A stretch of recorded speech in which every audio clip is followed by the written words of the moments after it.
ایک بنیے اور طوطی کا قصہ اور طوطی کا دکان کے اندر تیل بہانا۔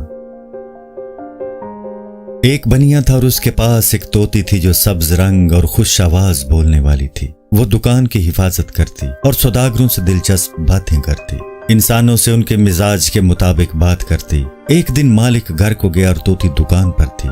اچانک دکان میں ایک بلی چوہے پر لپکی۔ طوطی ڈر کر دکان میں کودی تو روغن گل کی شیشیاں بہا دی۔ مالک گھر سے واپس آیا اور دکان کو تیل و عطر سے پر دیکھا تو طوطی کے سر پر ایسی مار ماری کہ وہ گنجی ہو گئی۔ طوطی نے بات چیت کرنی چھوڑ دی۔ بنیے کو اس کی خاموشی کا بہت افسوس اور ندامت ہوئی اور وہ اپنے آپ کو کوستا کہ ہائے، اس وقت میرے ہاتھ کیوں نہ ٹوٹ گئے جب میں نے اسے مارا۔ اس نے فقیروں کو خیرات وغیرہ دی اور بہت ہیلے کیے کہ کہیں طوطی بولے، لیکن ناکام رہا۔ 3 دن رات مایوسی کے عالم میں دکان پر بیٹھا، اس انتظار میں کہ طوطی کب بولے گی۔ اس کو طرح طرح کے کھانے کھلاتا اور چیزیں دکھاتا، لیکن بیکار۔ اس سے طرح طرح کی باتیں کرنے کی کوشش کرتا، تصویریں دکھاتا، لیکن طوطی نہ بولی۔ اتفاقاً ایک گدڑی پوش فقیر ادھر سے گزرا، اس کا سر تشت کی پشت کی طرح صاف تھا۔ طوطی اسے دیکھ کر عقل مندوں کی طرح بولی، اے گنجے، تو گنجوں میں کیوں شامل ہوا؟ کیا تو نے بھی تیل گرایا ہے؟ اس کے اس قیاس سے لوگ ہنس پڑے کہ اس نے گدڑی والے کو اپنے جیسا سمجھا۔ پاک لوگوں کے کام کو اپنے پر قیاس نہ کر۔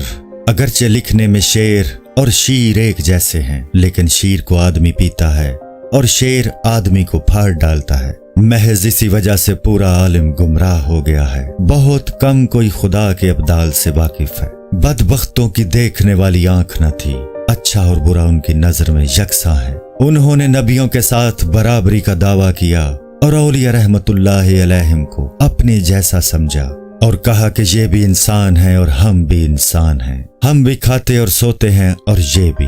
اندھے پن سے وہ بھی طوطی کی طرح یہ نہ سمجھے کہ ہم میں اور ان میں بہت فرق ہے۔ 2 قسموں کی بھیڑوں نے ایک ہی جگہ سے کھایا، لیکن ایک نے صرف ڈنک اور ایک نے شہد دیا۔ دونوں قسموں کے ہرنوں نے گھاس کھائی اور پانی پیا، لیکن ایک سے گوبر بنا اور ایک سے مشک۔ دونوں نرسلوں نے ایک جگہ سے پانی پیا، لیکن ایک کھوکھلی اور دوسری شکر سے بھری ہوئی۔ اس طرح کی لاکھوں مثالیں تیرے سامنے ہیں، لیکن ان میں 70 سالہ راہ کا فرق دکھائی دیتا ہے۔ یہ کھاتا ہے تو اس میں نجاست نکلتی ہے اور وہ کھاتا ہے تو خدا کا نور بن جاتا ہے۔ یہ کھاتا ہے تو سراسر بخل اور کینہ پیدا ہوتا ہے، وہ کھاتا ہے تو نور الہ زیادہ ہو جاتا ہے۔ یہ پاک زمین ہے، وہ شور، یہ پاک انسان ہے اور وہ بھوت درندہ۔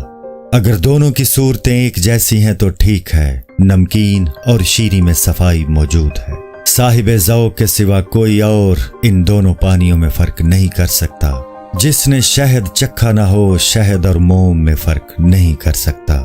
جادو اور معجزہ کو اپنے قیاس سے ایک سمجھتا ہے اور دونوں کو مکر و فریب قیاس کرتا ہے۔ جادوگروں کی اور موسیٰ علیہ السلام کی لاٹھیاں بظاہر ایک جیسی تھیں، لیکن باطن میں ایک کا کام اور تھا، ایک کا اور۔ ایک کے پیچھے اللہ کی رحمت ہے اور ایک کے پیچھے لعنت۔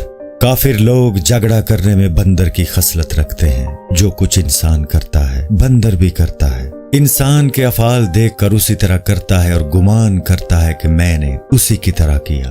وہ لڑاکا فرق کو کب دیکھتا ہے؟ یہ حکم خداوندی سے کرتا ہے اور وہ جھگڑے کے لیے۔ منافق نماز میں مقابلے کے لیے آتا ہے، نہ کہ نیاز مندی کے لیے۔ نماز، روزہ، حج اور زکوٰۃ میں مومن منافق کے ساتھ جیت اور ہار میں ہے۔ انجام کار خلوص والے مومنوں کی جیت ہوگی اور ریاکار منافقوں کی ہار۔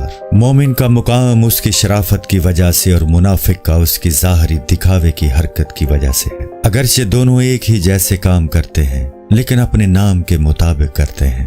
مومن کو مومن کہیں تو اس کی روح خوش ہوتی ہے، لیکن منافق کو منافق کہو تو آگ سے پر ہو جائے گا۔